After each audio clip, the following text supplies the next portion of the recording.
Pensa num inimigo invisível que vive na água. Tão pequeno, mas tão potente, que só 10 deles já são o suficiente para deixar uma pessoa muito doente. Hoje, a gente vai mergulhar na história do parasita Giardia e de uma nova tecnologia que promete ser uma verdadeira revolução na forma como a gente encontra esse perigo.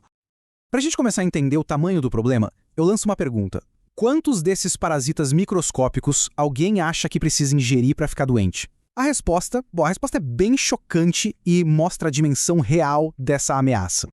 Apenas 10. É isso mesmo, 10. Um único gole de água contaminada pode ter muito mais que isso e já ser o suficiente para causar uma infecção bem séria. Isso só mostra o quanto esse parasita é resistente e perigoso. E a doença que esse parasita causa, a giardíase, é coisa séria. Ela provoca uma diarreia fortíssima e está totalmente ligada a um problema mundial, a falta de acesso à água potável e saneamento. Em lugares mais vulneráveis, o estrago é enorme. Ok, se o perigo é tão grande assim, como é que a gente faz para detectar esse parasita hoje em dia? Pois é, acontece que o método que a gente considera o padrão ouro tem umas falhas bem complicadas. O método que se usa hoje é o chamado ensaio de imunofluorescência, ou IFA.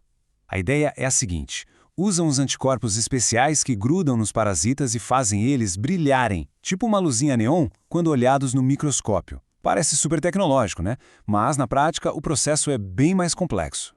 E olha só que trabalheira é o passo a passo. Primeiro tem que preparar a lâmina, aí adiciona os reagentes, deixa incubando numa temperatura certinha, depois tem que lavar com todo cuidado para não perder a amostra, e no final um técnico precisa contar os parasitas na mão, um por um, olhando no microscópio. É um trabalho que exige muita paciência, muito tempo e muita precisão. E aí, claro, cada uma dessas etapas traz um problema. Os reagentes são caríssimos, os equipamentos são enormes e ocupam um laboratório inteiro. O processo leva horas e o ponto mais crítico: tudo depende de uma pessoa. Um técnico super treinado, sim, mas que pode cometer um erro ou sem querer lavar e jogar fora uma parte da amostra. Fica claro que a gente precisa de uma saída melhor, né? E é aqui que a história fica interessante. Para superar esses desafios todos, um grupo de cientistas desenvolveu uma abordagem completamente diferente. Uma tecnologia que, pasmem, nem precisa de lentes de microscópio.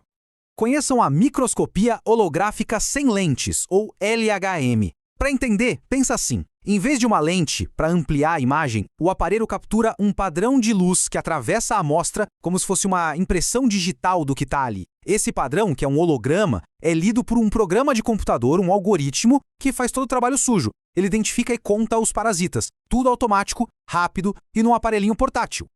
E essa tabela aqui, nossa, ela resume tudo de um jeito perfeito. O custo despenca de alto para baixo. O tempo de análise cai de horas para menos de 15 minutos. Não precisa mais de reagente caro, não precisa de um especialista operando, e a análise, que era manual e podia variar de pessoa para pessoa, agora é automática e imparcial. A vantagem é gritante. Ok, na teoria parece incrível, certo? Mas e na prática? Como será que a LHM se sai contra o método tradicional num teste lado a lado? Foi exatamente isso que os pesquisadores foram descobrir.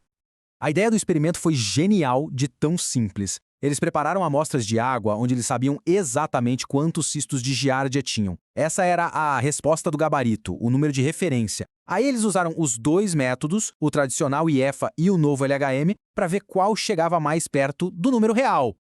E os resultados, os resultados são impressionantes. Esse gráfico mostra tudo.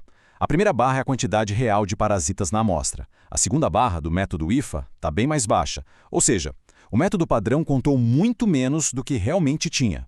Agora olha a terceira barra, do LHM, praticamente colada na referência. A precisão é outra. E a própria conclusão do estudo crava isso. Basicamente, o que eles dizem aqui é que a contagem feita pelo LHM foi estatisticamente igual ao número real. Já o método padrão, o IFA, nem chegou perto.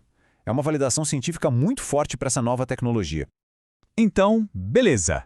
O que tudo isso significa para o futuro da segurança da água no mundo? Os resultados são muito animadores, mas é importante ter os pés no chão e entender em que ponto essa tecnologia está agora. É fundamental a gente entender que o LHM, por enquanto, é o que os cientistas chamam de prova de conceito. Ou seja, eles provaram que a ideia funciona muito bem no ambiente controlado de laboratório, mas ainda não é uma ferramenta pronta para ser usada em campo amanhã.